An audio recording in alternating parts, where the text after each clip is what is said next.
D'accueillir de nouveau l'équipe, je vous demande d'accueillir avec moi Hassan Baghari, qui a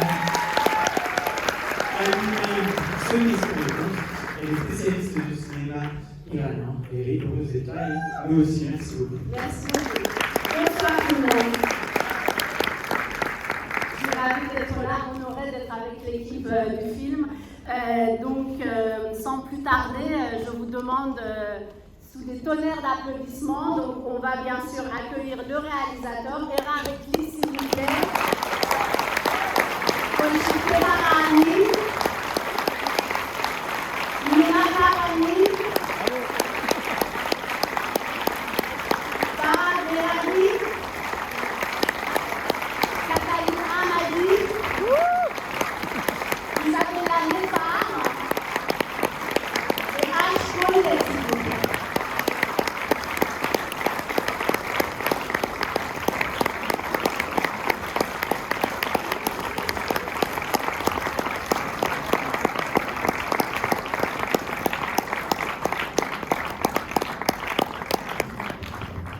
Merci beaucoup. Allez-y, asseyez-vous, s'il vous plaît.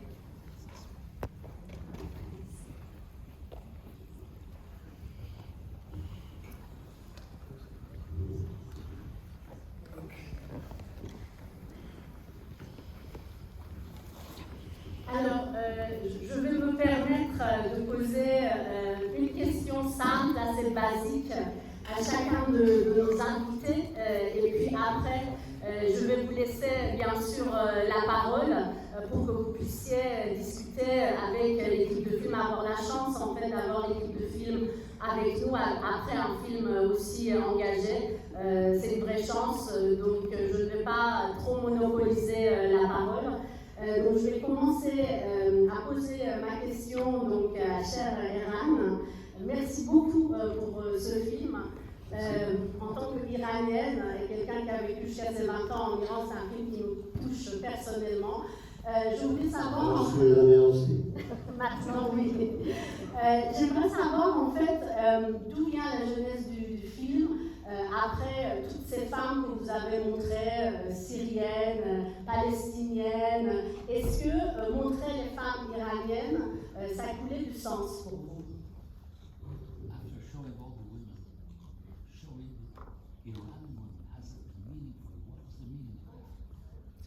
Well, I think after la fiesta syrienne, citoyenne et tout ça, I fell in love with these Iranian women. Not these, that was later. But I fell in love with the book. And I knew that I had to make it into a film. But it took me 12 years, actually, to make it happen. J'ai fait, après La fiancée syrienne et après tous les autres films, je suis tombé amoureux du livre et des femmes de ce livre, avant de tomber amoureux des femmes qui sont présentes ici. Et ça m'a pris 12 ans pour faire ce film. And when I contacted Zalma Fisi, the writer, I actually said to her, does it make sense to you that an Israeli will tell an Iranian story? And she said, yes, I love it. So that made it easy, because I think she said to me, you can tell my story. And I felt that I can tell her story. En fait, après, j'ai pris contact avec Hassan Nafissi, l'auteur du livre Lire le Lita à Téhéran, et je lui ai posé la question, est-ce que ça fait sens pour vous qu'un réalisateur israélien fasse ce film? Elle a dit oui, et ça a rendu les choses beaucoup plus faciles. And of course, then it became even easier when I had all these wonderful actresses and actors and all the team that worked on this film, which really a lot of people worked on it, Iranians, Italians, Israelis, French. And it's probably the most difficult film I ever made in my life. And yet, it's the most emotional one that I think I made for me, at least. En fait, après, évidemment, j'ai rencontré ces femmes merveilleuses, ça a rendu, et toute l'équipe, les hommes, les femmes, les acteurs, les actrices, et l'équipe aussi, ça a rendu le film plus facile à faire. En fait, je dois dire tout de même que dans toute ma carrière, c'est le film le plus difficile que j'ai eu à réaliser. Mais le plus émotionnel. C'est ça. Merci beaucoup. Cher Konchite, si je peux me permettre. permettre, je sais que vous avez beaucoup de propositions des rôles de femmes iraniennes, c'est rare que vous en jouiez. Je pense que la seule fois où je vous ai entendu parler persan, c'était du Dari dans le film de Hati Irani, La pierre de patience. Donc depuis toutes ces années d'exil, finalement, c'est la première fois où vous parlez de persan de l'Iran. Qu'est-ce qui a fait que vous avez choisi finalement ce rôle pour jouer parmi tant de propositions que vous avez eues? Et quel effet ça a fait de reparler persan dans un film après toutes ces années et après tous ces films magnifiques iraniens qu'on a vus? Bonsoir. Mon Dieu. Je crois que c'est pas plutôt moi qui a choisi de faire ce film, c'est cette histoire qui a choisi. Et là, j'ai l'impression que j'avais pas le choix. Je crois que la phrase qu'on quitte l'Iran, mais l'Iran ne quitte jamais, je crois que toutes ces années, j'avais pas envie d'être proche de l'Iran que j'ai quitté. Et je voulais pas vous mettre dedans, je voulais pas être avec ma soeur.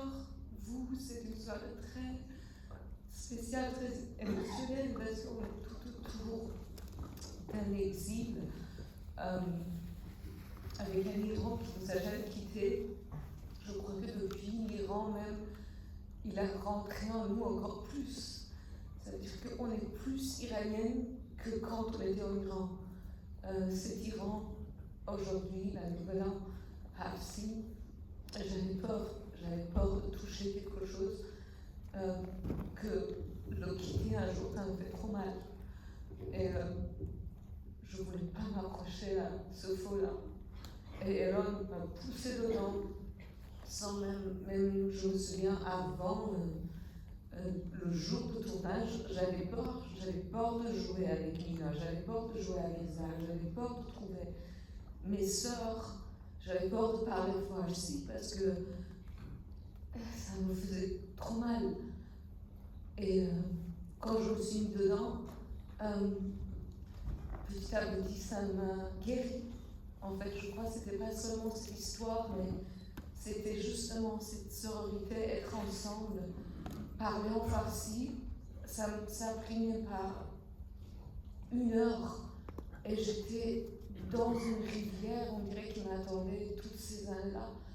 Et je me suis dit, waouh, on dirait une personne affamée avec une grande table et je ne voulais pas le regarder. Et là, j'étais devant la table et je mangeais tout et j'étais éblouie par les goûts, j'étais éblouie de parler en farsi.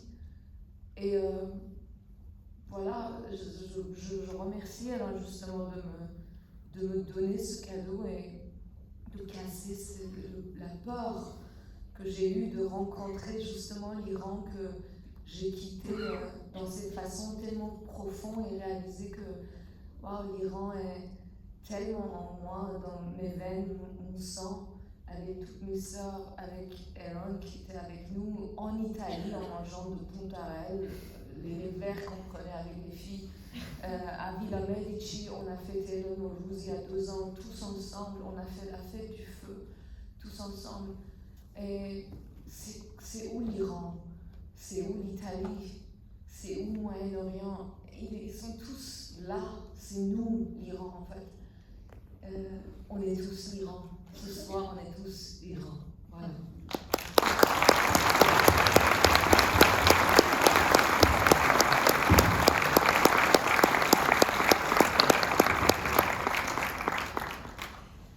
Chère Nina, tous les rôles en fait, que tu as joués toujours dans les films, d'une manière ou d'une autre, en fait, c'est une femme rebelle.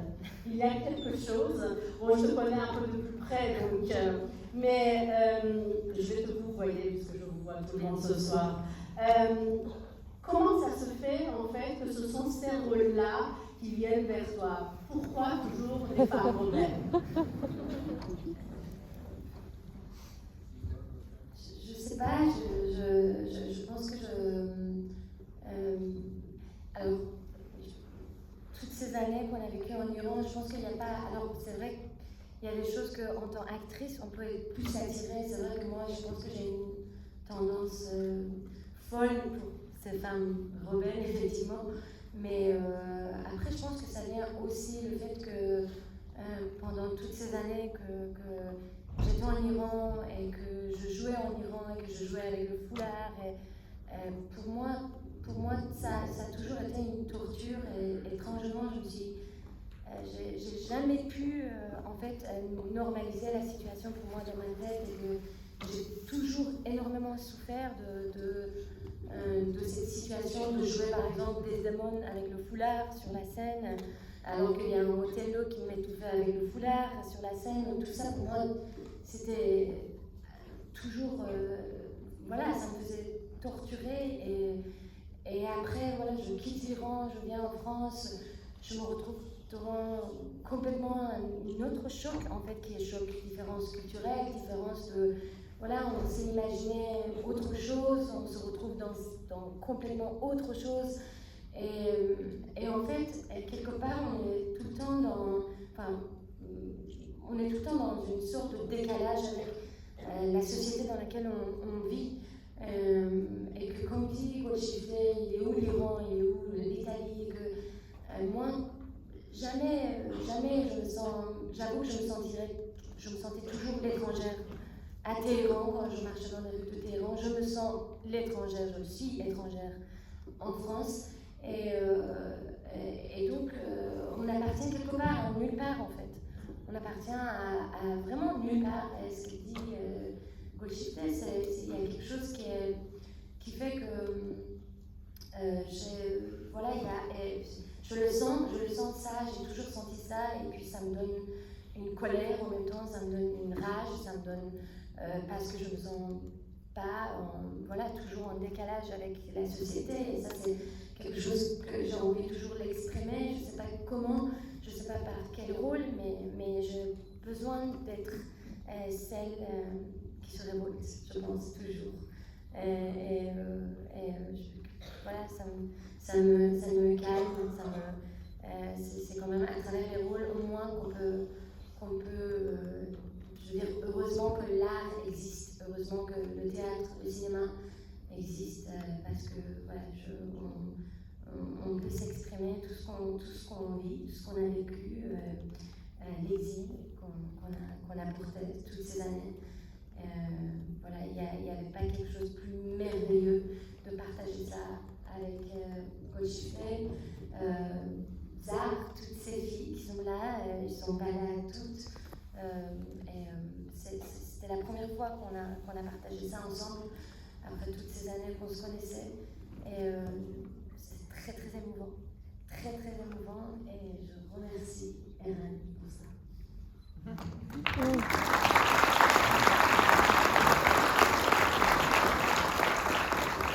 Ça me va si bien, les femmes rebelles, autant que cette langue persane va si bien, donc une dernière question pour nos trois actrices aussi ici. Je vais poser une question à toutes les trois et puis je vais laisser la salle s'exprimer. J'aimerais que vous parliez de cette expérience. Comment en fait vous vous êtes sentie en jouant ces femmes qui étaient nos mères, nos grandes sœurs à l'époque, et donc après de le jouer tant d'années plus tard avec d'autres jeunes femmes de votre âge ou un peu plus âgées. Donc j'aimerais connaître cette expérience personnelle que vous avez vécue. Donc je vais dire toi tu parles français. Je parle français, mais تو بگم تو کلمه خیلی سریع گفتم که در واقع خواستم ببینم تجربه شما که تجربه مادرانتون بوده، خواهران بزرگتون بوده و الان سالها بعد دارین این نقش رو بازی کردید در کنار خواهران دیگرتون که همسن شما یه ذره بزرگترن. خواستم در مورد تجربه به صورت کوچیک به توضیحی بدین هر کدومتون. Bonsoir. Merci pour ta question déjà. En fait, le casting a eu lieu avant les événements de Femmes et Libertés et de la naissance du mouvement. Et même à ce moment-là, je pense que c'est le cas pour toutes, quand on a entendu parler du film, c'était une opportunité. C'est rare que des films au sujet de l'Iran soient faits à l'étranger. Donc je pense que c'était une grande opportunité aussi pour nous toutes de pouvoir contribuer à notre échelle au combat de nos consoeurs et nos confrères en Iran, alors que je pense que la plupart des Iraniens qui habitent à l'étranger avaient un sentiment de culpabilité, d'impuissance face à ce qui se passe. Et je pense que c'est vraiment une grande opportunité pour, à notre manière en tout cas, pouvoir y contribuer. Et ensuite, il a fallu aller creuser dans les traumatismes de la famille. On a dû... je pense que c'est un héritage qu'on porte, même pour la génération qui n'a peut-être pas vécu, la révolution, qui n'a pas vécu... on a tous, je pense, grandi dans des familles où ça a pesé. Pour certains, pour moi par exemple, j'ai des parents, j'ai un père qui a été en prison comme mon personnage, j'ai grandi en entendant parler d'anciens amis qui ont été exécutés. Je pense que on a aussi grandi avec ça. Et le fait de pouvoir le partager, aller creuser et être leur voix, en fait, c'était une chance incroyable et un honneur.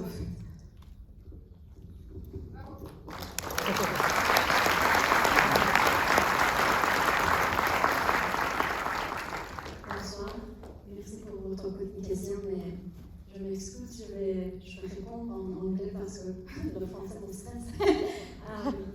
Thank you for this question. I wanted to share something very personal about this project.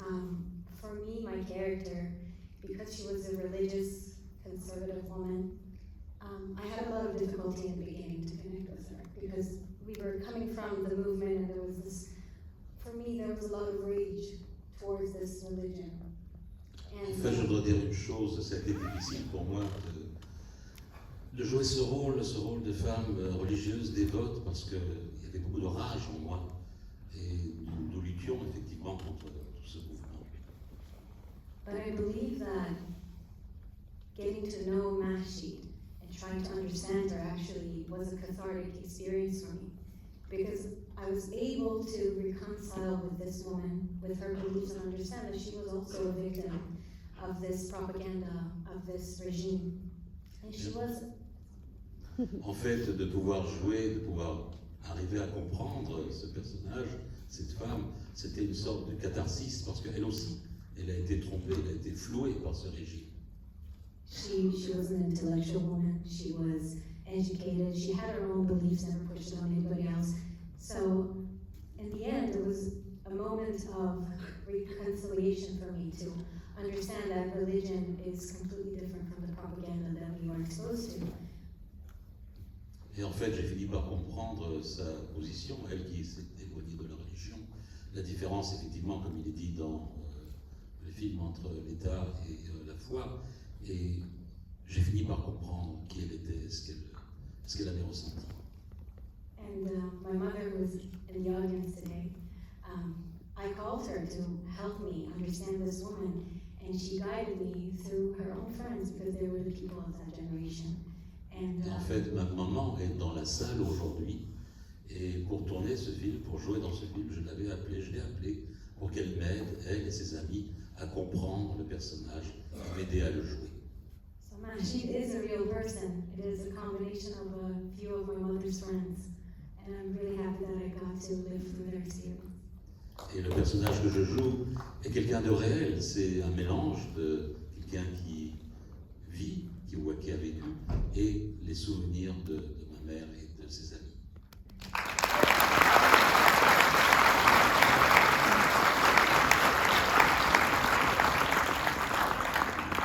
Bonsoir. I don't speak French, so I'm going to continue with English as well. I also didn't grow up in the Iran that Yassi, my character, grew up, so it was a bit like an interesting journey for me to understand what is this, what is her need, like what was she hungry for. En fait, oui, pour moi c'était une expérience extraordinaire aussi parce que c'était la génération de mes parents et moi je devais comprendre ce que ce personnage a vécu. Donc c'était très important pour pouvoir le jouer, de comprendre et de pouvoir l'expliquer. Like her, I not like her. I grew up in an Iran that things were kind of possible in an underground way. I think that 90s, it's still when the regime and everything was very tight. And I imagine Yassi not being able to have a boyfriend and not being able to escape at night and not being able to escape from school. And I had to create myself this imagination because I had the chance to do that because I grew up in a different Iran where these secret things were possible. So it was a lot of imagination for me to go through. En fait, dans les années 90, le régime était toujours extrêmement dur et il n'était pas possible pour une jeune femme comme Yassi de vivre une vie comme elle l'aurait souhaité. Bien sûr, certaines choses pouvaient être faites en secret, un peu cachées, mais il était impossible d'avoir un petit ami, de se promener dans les rues. Et moi, j'ai dû imaginer tout cela et imaginer comment j'aurais pu être et comment j'ai pu jouer ce rôle, jouer ce personnage. But the most beautiful thing that I found about her, that I found similar to my growing up in Iran, like me, like all the women, I think they grew up in Iran, was this hunger of knowing and hunger of like searching for feelings and for risks and for like just being free, and that's how I think I got her need. Et en fait, ce qui m'a rapproché de mon personnage, c'est que j'ai compris cette faim énorme qu'elle avait, cette faim pour le savoir, pour la connaissance, pour la liberté. Et finalement, c'est ça qui m'a permis de la saisir et de la jouer et de l'interpréter.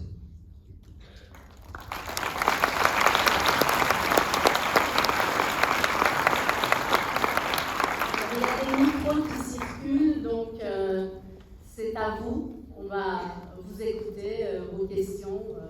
Alors, ça arrive.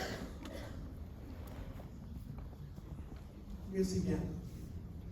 Aujourd'hui, c'est le premier jour de l'année iranienne. Et merci, c'est un grand cadeau pour notre Nowruz.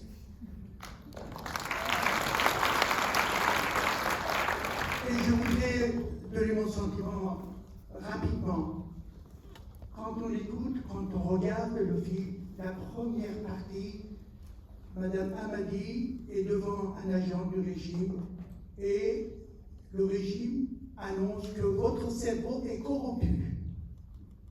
Et cela, c'est le mécanisme essentiel pour décrire le totalitarisme islamiste.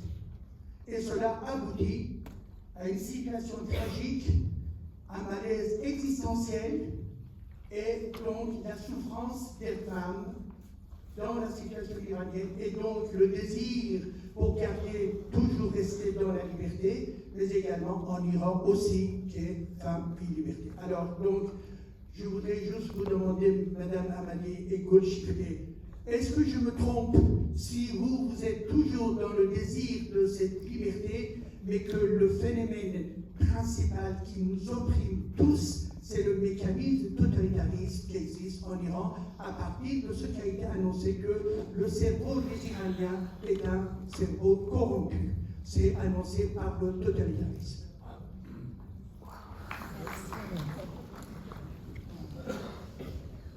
Wow, je dois comprendre d'abord. Moi, en fait, c'est ce que je pense. Je ne sais pas si j'ai bien compris ou pas. Je crois que chaque être humain doit avoir un régime totalitarisme à l'intérieur. Ça veut dire que nous, on peut devenir tous les dictatures nous-mêmes à la fin. À la fin, ce qui est tellement extraordinaire qui s'est passé en Iran, c'est que dans ces 45 ans, 46 ans, il y a une évolution qui s'est passée. Qu'aujourd'hui, quand mes amis viennent d'Iran, ils me parlent d'un Iran comme nous, on ne le connaît plus. Que ces gens, comme ces filles dans ce film, qui viennent pour affamer pour la culture et l'art, ils viennent et se réchauffent autour de l'art et culture. Je crois, n'importe quoi que les régimes totalitaires autour de nous, les Iraniens, on a toujours tenu l'Iran et notre culture Aujourd'hui, le guide suprême, il donne un message pour Nowruz, il dit même pas joyeux Nowruz. Ça veut dire, il vient à la télé pour dire, pour le message de Nowruz, il dit même pas joyeux Nowruz. Mais il y a 80 millions d'Iraniens qui fêtent Nowruz toujours, que le guide suprême, il ne peut même pas prononcer le mot Nowruz. Mais nous, on saute sur le feu, on a le Jajam de Souli, on a le Shabeal dans la fête de l'hiver. Et finalement, c'est nous qui avons tenu le feu de l'art et culture après les Moghols, après les attaques des Arabes. Nous, on reste les Iraniens. Et ça montre le pouvoir de l'art et culture, le pouvoir des livres, le pouvoir de nous, le peuple iranien, que malgré tout ce qui se passe, les régimes totalitaires l'un après l'autre, que nous, on est là. Vous êtes là, on est là.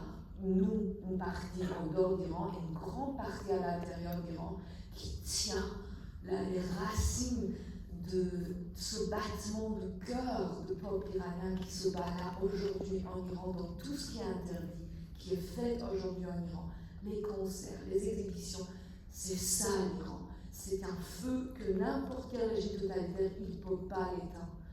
Et voilà, bravo à nous.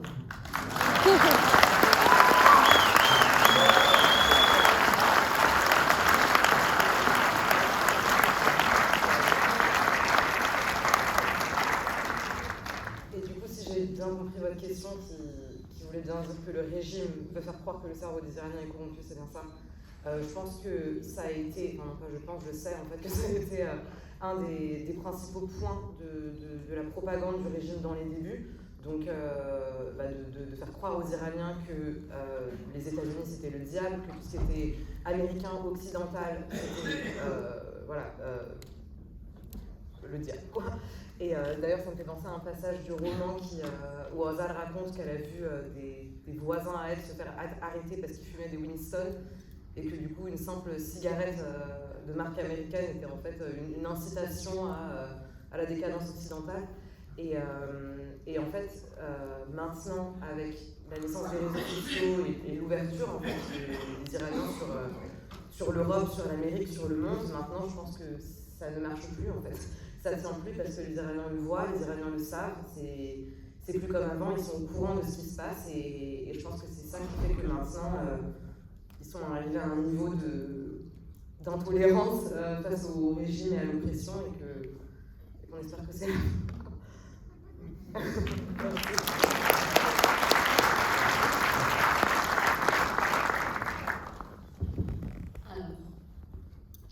Bonsoir, merci beaucoup. Je voudrais remercier toute l'équipe du film et vous, Monsieur Rekis. J'aurais une question à vous poser quant à votre rapport à la langue persane. Je ne sais pas si vous parlez le persan et donc si vous avez finalement, si vous avez mis 12 ans à faire ce film parce que vous avez appris le persan pour faire ce film, est-ce que vous aviez décidé dès le début de le réaliser en persan? Voilà, c'était la question que j'avais pour vous et encore un immense merci.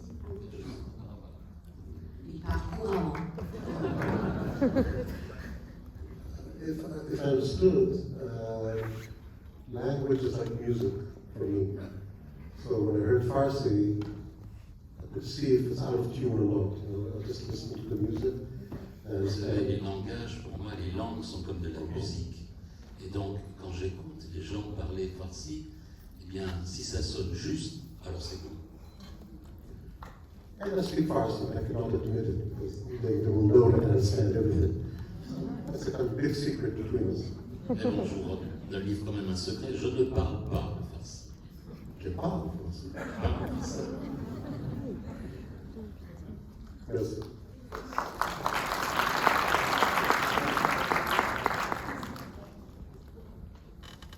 Le micro arrive, soyez patients, la salle elle est grande.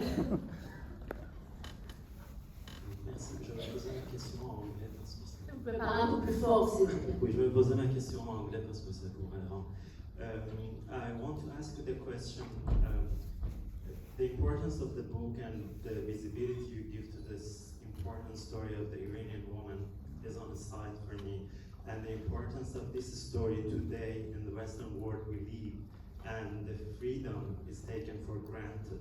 I want to know how much was your purpose really wanted to just do something on the basis of the story of Azar Nafisi, or you found the relation of how it can be effective for the Western society, for our society that is risking many of their freedoms because just taking it for granted and not being careful of how they can lose it overnight.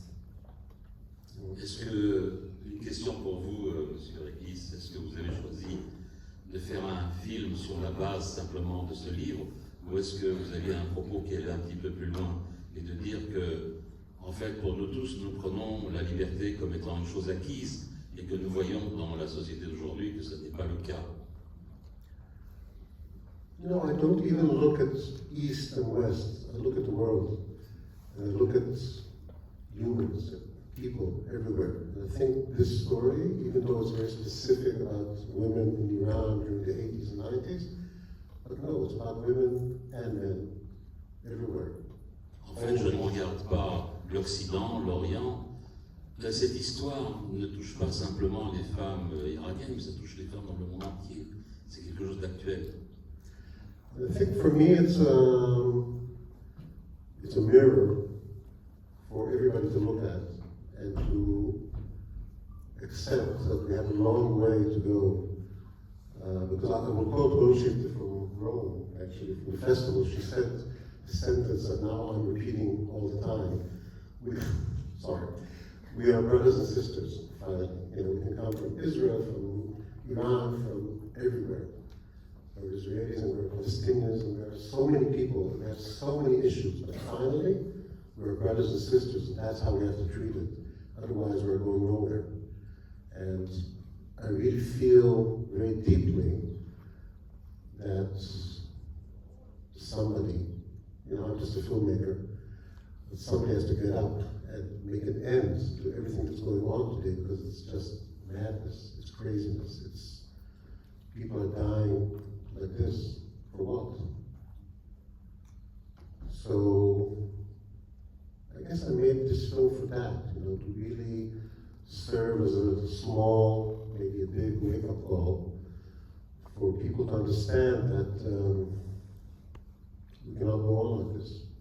But we have it in us, we have it inside. Sorry, I didn't stop for you, but we're getting carried away because I'm making my speech to become the president of somewhere.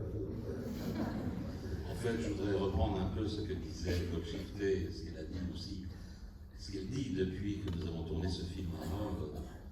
Elle parle de la sororité, elle parle aussi de la fraternité entre les gens, entre les peuples. Et effectivement, quand on regarde ce qui se passe aujourd'hui, et ce que j'ai voulu dire moi aussi, c'est que tout ce qui se passe à travers le monde, eh bien, il faut que quelqu'un, à un moment donné, se lève et dise « ça suffit ». Il faut que l'on puisse commencer à vivre en tant que frères et sœurs. Et bon, c'est vrai que je peux continuer à parler comme ça pendant des heures et devenir le président de je ne sais pas quel pays pour pouvoir promouvoir le monde. Du monde entier.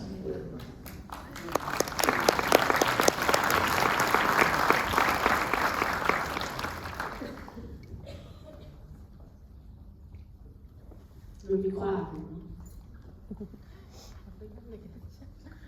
Merci. Merci beaucoup pour ce très beau film. J'ai une question pour Béran Rekis. Donc, tout à l'heure, vous avez dit que lorsque vous êtes présenté à l'autrice de ce livre, vous avez précisé que vous étiez un réalisateur israélien et vous lui aviez demandé si cela lui posait problème. Est-ce que vous craignez que votre nationalité représente un obstacle ou des difficultés dans la construction de cette histoire? Et comment est-ce que vous avez réussi à répondre à ces éventuelles craintes? Merci.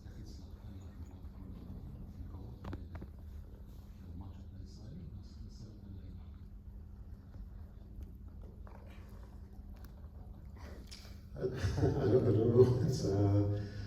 For me, it's always a question, but it's not a question because I feel that as a filmmaker, as a storyteller, as an artist, I'm free. I'm totally free. En fait, je ne sais pas parce que je ressens profondément qu'en tant que réalisateur, en tant que raconteur d'histoire, en tant qu'artiste, Je suis libre. And as long as I use, there's some words that I always like to use, and I really need them with me, which are respect, honesty, precision, and the most old-fashioned word, love. Et en fait, je sais que j'ai besoin de quelques mots très précis que je dois garder en mémoire. C'est le respect, l'honnêteté et la précision. Ce sont ces choses-là qui m'aident à aller et à dire les choses. Et l'amour. Et l'amour. Je vais aller voir mon psy. C'est ça.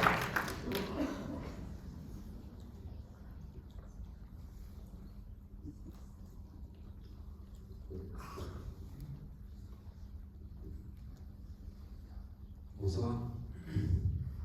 Merci pour ce si beau film. Et moi, je voulais juste te dire que le peuple français est vraiment admiratif du courage du peuple iranien. On a pu suivre toutes les manifestations qui ont eu lieu. On a pris part, j'ai pris part à ces manifestations. Et quand je vois ce film, c'est un combat qui nous concerne tous. Et on est très fiers, tout le monde, tout le peuple, de soutenir votre cause. Et merci pour ce si beau film. Zan, Zendegi, Azadi.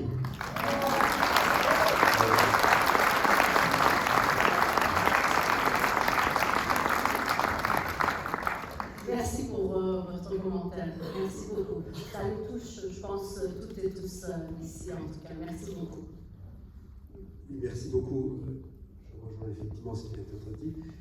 La question que je me pose, je ne sais pas à qui elle va s'adresser cette question, à chacune des actrices ou au réalisateur. Est-ce qu'en permanence, vous avez l'impression de jouer une fiction ou une réalité? Est-ce que vous avez été prise entre ces dualités, réflexion? Parce que beaucoup des actrices, en fait, sont une génération qui n'a pas connu toutes ces difficultés. Et je voudrais savoir le sentiment de chacun. Est-ce que c'est des difficultés de jouer et se dire, je vais illustrer la réalité, qu'est-ce qui va exister, ou je joue une fiction? Merci. Qui veut répondre? Mira, à côté de moi. Écoutez-moi, je vous avoue que cette question de illusion et la réalité, c'est quelque chose qui m'a énormément obsédée quand j'ai quitté l'Iran, surtout les premières années, à partir du moment où je suis devenue exilée. Et parce que vraiment, je me posais beaucoup de cette question jusqu'à ce que j'en ai fait même un monologue dans lequel je parle de ça. C'est une espèce d'autobiographie parce que ça m'a énormément obsédée de voir toute ma vie, j'ai envie de parler notamment de la jeunesse iranienne qui passe leur temps à vouloir quitter le pays, à rêver d'un autre pays dans lequel ils pensent qu'ils vont être plus heureux, ils pensent qu'ils vont trouver leur liberté, ils pensent qu'en fait on passe notre temps quand on est en Iran à rêver d'ailleurs.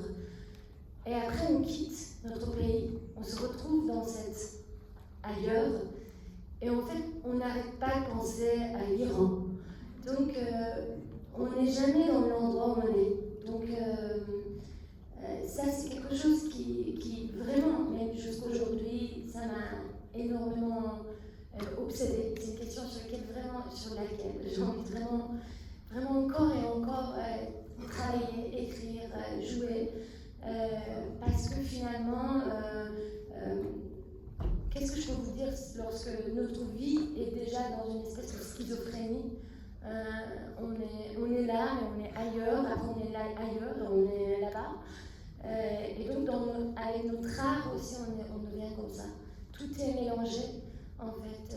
Moi, j'arrive plus personnellement à séparer quand est-ce que je crée en tant qu'artiste, quand est-ce que je suis en train de crier en tant que femme. Je sais plus. mais je sais que je suis toutes mes cellules de mon corps et de mon âme sont tissées dans cette illusion et cette réalité. Et je ne sais plus qu'est-ce que c'est la réalité, qu'est-ce que c'est l'illusion, mais je sais juste que quand je joue, je retrouve ma réalité. Alors,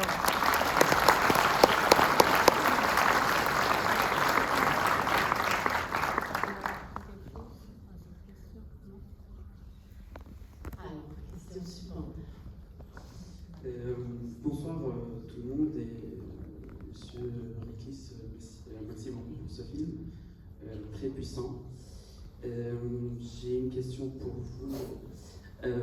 À votre avis, et dans le but de se sentir moins impuissant à l'échelle individuelle dans ce combat, est-il mieux de chercher à combattre les hommes puissants, religieux et opprimants qui veulent imposer leur idée, ou bien d'être à côté des femmes opprimées et les soutenir dans ce genre de situation? Merci.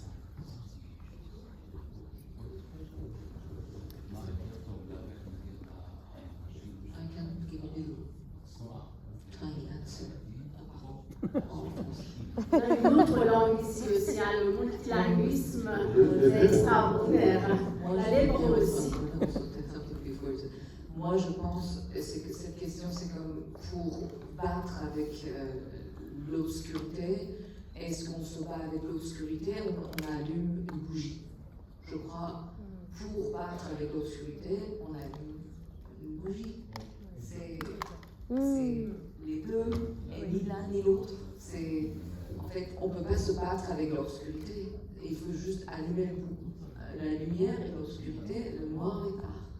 Je crois que chaque pas qu'on prend vers la liberté et l'égalité, c'est pareil. Même si on sauve un oiseau qui tombe de l'arbre, c'est pareil.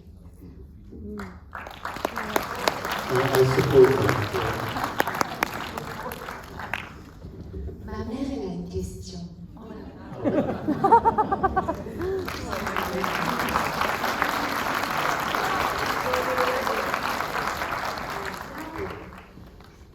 Nous remercions beaucoup de grands directeurs qui sentent conditions de l'homme très bien.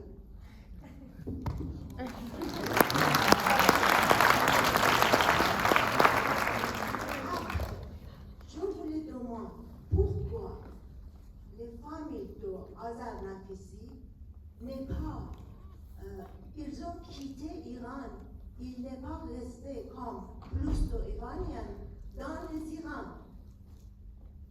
C'est fini.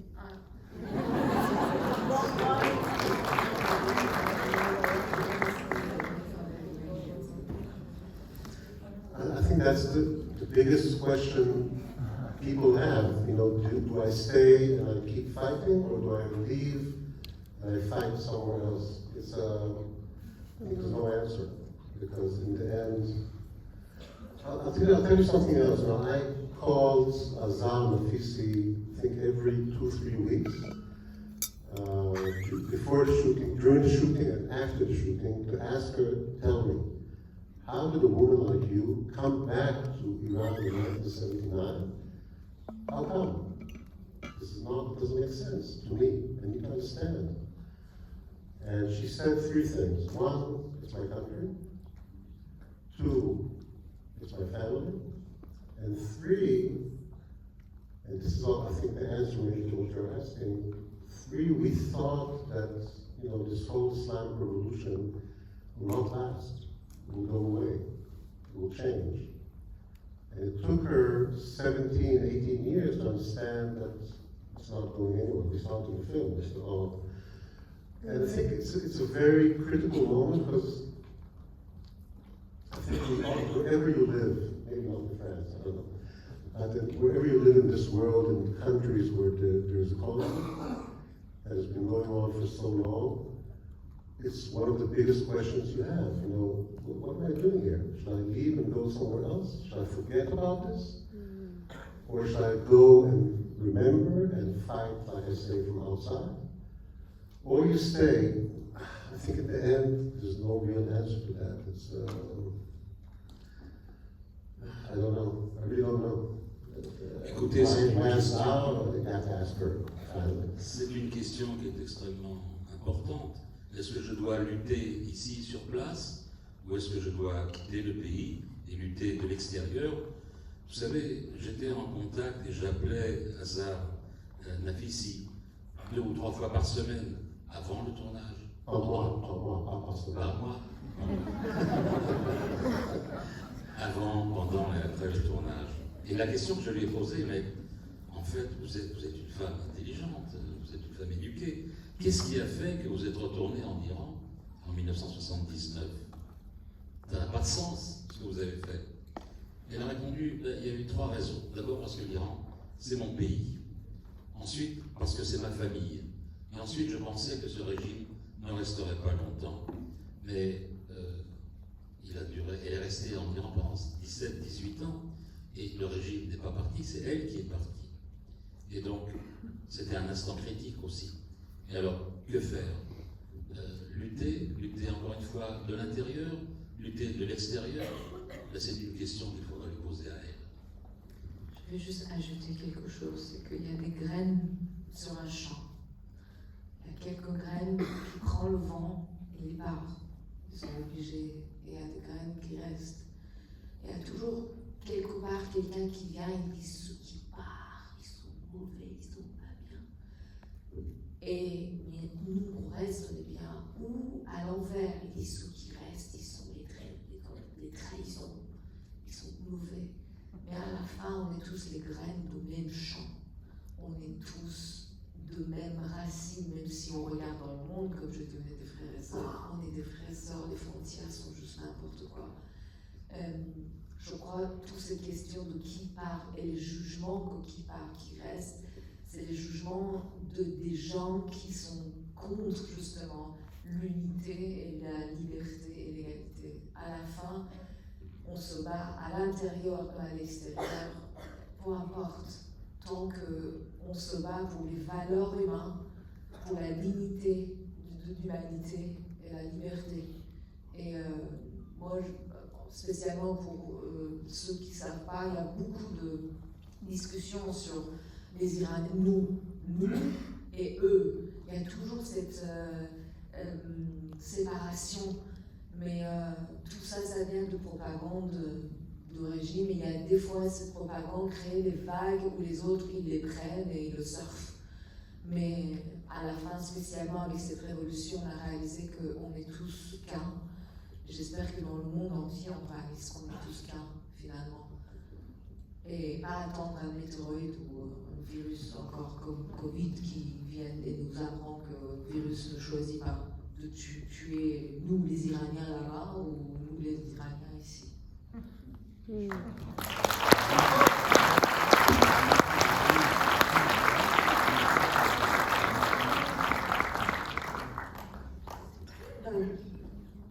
Vous êtes où? Oui, allez-y. I think it's very fitting that I ask the question right after Rochita's Can you speak louder, please? Yes. I said, I think it's very fitting that I ask my question right after Gochita's mother, because I've been thinking of mine the entire movie, because she has spent her entire life feeling guilty about leaving her country, and I wish she was here to I'm sorry, but he cannot hear you. Can you please, louder, please? Okay, is that good? Yes. Okay, I said that the movie made me think the entire time of my mother, because she has spent her entire life feeling guilty about leaving her country. And I wish she was here to have heard you say, I don't want to represent anything, I just want to live better. And my question is about the moment in the Lolita part of the movie, where one of the women asks, are we Lolita? And you say that the difference between Lolita and the women in the movie is that they have their space, they have each other, they have someone to go to. And I believe that in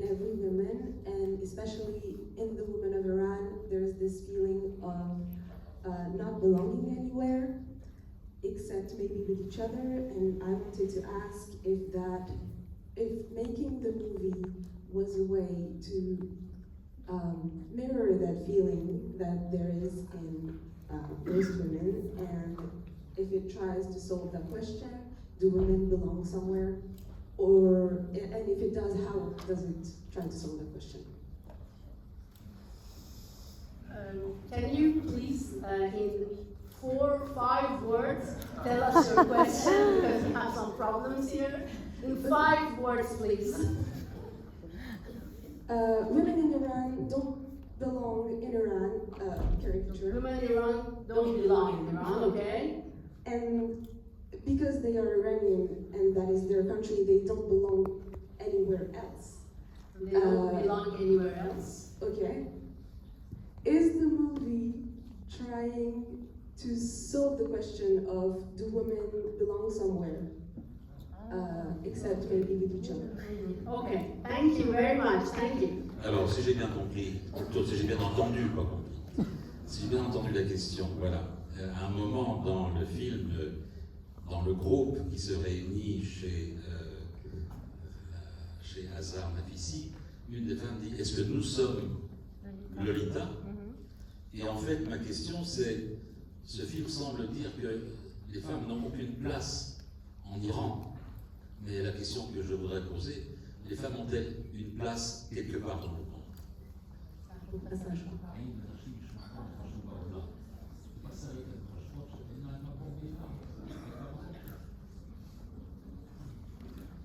But she says we have each other.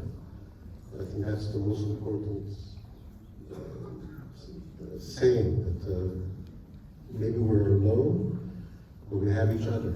Lolita was alone, fighting the monster. En fait, la réponse, elle est dans le film. Lolita, elle était seule, mais ces femmes répondent dans le film, dans cette scène aussi, mais nous avons, nous, les unes les autres. But I guess it leads to a very philosophical question: are we alone or not? And I don't have an answer to that, because it's to be or not to be, basically. And I think you ask yourself these questions almost every day. You know, am I a part of something? Will I stay a part of something? Will I change because the part I belong to is not good for me anymore? I mean, these are existential questions which I think the answers are on a daily basis, basically. En fait, c'est une question extrêmement philosophique, de se la poser tous les jours. Comme l'a dit quelqu'un de célèbre, être ou ne pas être. Et est-ce que je fais partie de quelque chose? Est-ce que quelque chose a un sens? C'est une question essentielle au sens fort du terme, et c'est à chacun d'entre nous de répondre. Super, merci beaucoup. Nous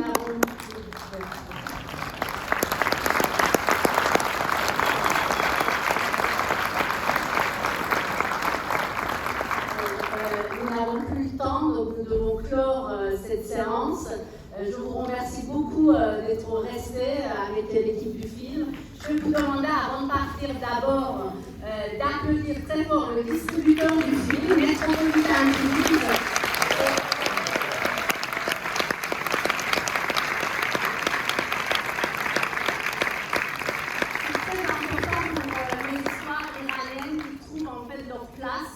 Dans les pays occidentaux, donc en tout cas il faut toujours remercier les distributeurs. Et bien évidemment, je vous demande d'applaudir et de remercier très très fort le réalisateur.